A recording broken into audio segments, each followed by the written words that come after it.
શું તમે જાણો છો કે આયુર્વેદિક દવાઓ કઈ રીતે કામ કરે છે? આયુર્વેદનો સિદ્ધાંત શું છે? નમસ્તે, હું ડોક્ટર ભૂમિ માંગુકિયા રુદ્રાક્ષ આયુર્વેદિક એન્ડ પંચકર્મ ક્લિનિકમાં આયુર્વેદિક ફિઝિશિયન તરીકે પ્રેક્ટિસ કરું છું. હવે આયુર્વેદના સિદ્ધાંત માટે તમારે 3 પ્રકારના દોષ, 7 પ્રકારની ધાતુ, અગ્નિ અને 3 પ્રકારના મલ આ વસ્તુ જાણવી જરૂરી છે.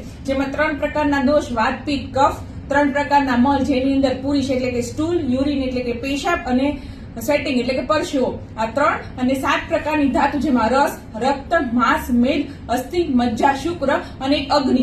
બરાબર, તો આ વિશે જાણવું જરૂરી છે. આ ચારેય વસ્તુ જો સમ અવસ્થા હોય મતલબમાં બેલેન્સ હોય તો કઈ તકલીફ કરતી નથી, પરંતુ એની વૃદ્ધિ થાય મતલબ કે વધે, ધાતુ વધે, દોષો વધે, મલ વધે તો એ પ્રકારે રોગોની ઉત્પત્તિ કરે છે. અને ઘટે એટલે કે ક્ષય થાય તો એ પ્રમાણે રોગોની ઉત્પત્તિ કરે છે. જેમ કે એક સાદું ઉદાહરણ આપું કે પિત્ત વધે, પિત્ત એટલે શું કે ભાઈ વધી જાય તો એસિડિટી થાય છે ને ઘટી જાય તો અગ્નિમન થાય છે, તો પરિણામે ડાયજેશન થતું નથી. એટલે આ રીતે આખો આયુર્વેદ સિદ્ધાંત કામ કરે છે કે વધેલા દોષો છે એને ઘટાડે છે, વધેલી ધાતુઓ છે એને ઘટાડે છે અને જે ઘટેલી વસ્તુ છે એને વધારે છે અને શરીરને બેલેન્સ રાખે છે. એટલે આયુર્વેદનો સિદ્ધાંત એ જ છે કે સમાવસ્થા રાખવાની છે. એટલે આ પ્રકારે આયુર્વેદિક દવાઓ કામ કરે છે, જેના કારણે દોષો, ધાતુઓ, મલ અને અગ્નિ સમાવસ્થામાં રહે છે.